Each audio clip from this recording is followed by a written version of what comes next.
Despite the bad weather, they still had a good time. This sentence is correct. In spite of the bad weather, they still had a good time. This sentence is also correct. But despite of the bad weather, they still had a good time is not correct. This is because whereas in spite of is always 3 words, despite is always just 1 word. I'm Teacher Mike, and today we are learning how to use despite and in spite of. Also, for anyone who is new here, again, I'm Teacher Mike, and I make videos to help adults like you learn real English that you can use in your daily life.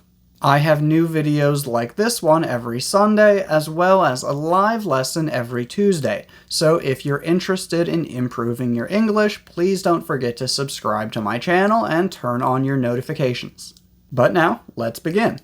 Despite and in spite of both mean the same thing.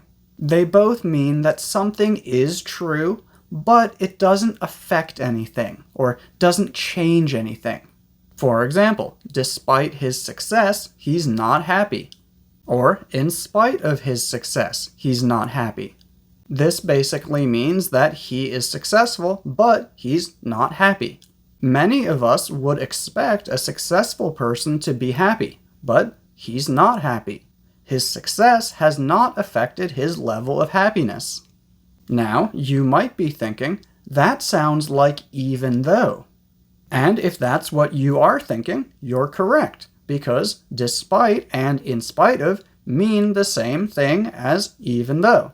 However, even though is followed by a subject and a verb. For example, even though he has a car. Even though we paid. Or even though she's a doctor. But despite and in spite of are always followed by nouns, gerunds, or question words. For example, despite the rain. There we have a noun. Despite working all day. There we have a gerund. Or despite what she said. There we have a question word. So again, despite his success, he's not happy. You could say that, or you could say, in spite of his success, he's not happy. But using even though, we would have to say something like, even though he is successful, or even though he has succeeded. And again, despite and in spite of can also be followed by gerunds or question words. So using a gerund, we could say, despite succeeding. Or using a question word, we could say something like, in spite of what he has accomplished. And now, let's look at a few different examples. But first, if you're finding this video useful, please don't forget to give it a like. Doing this really helps my channel, but it also helps other learners like you because it tells them that this is a good video to watch. Now, here are 2 examples with nouns. Despite her anger, she remained very calm.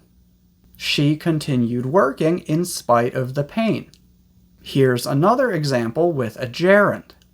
Despite living in Mexico, he couldn't speak Spanish. Or, in spite of living in Mexico, he couldn't speak Spanish.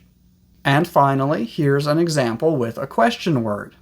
Despite what she told him, he still didn't trust her. Or, in spite of what she told him, he still didn't trust her. And people also sometimes use these with the fact that, subject, verb. For example, despite the fact that he was overweight, he was still very fast. However, I generally don't recommend doing this because there's almost always a simpler way to say it. For example, instead of saying despite the fact that he was overweight, you could just say despite his weight. Or even though he was overweight. But it's up to you. It really just depends how you want to say it. And finally, although despite and in spite of mean the same thing, and in everyday conversation it really doesn't matter which one you use, despite is just a tiny bit more formal, whereas in spite of can sound a bit more dramatic or emotional. And this basically just means that in professional speech, as well as in writing, despite is usually the better choice. And again, if you found this video useful, please don't forget to subscribe to my channel.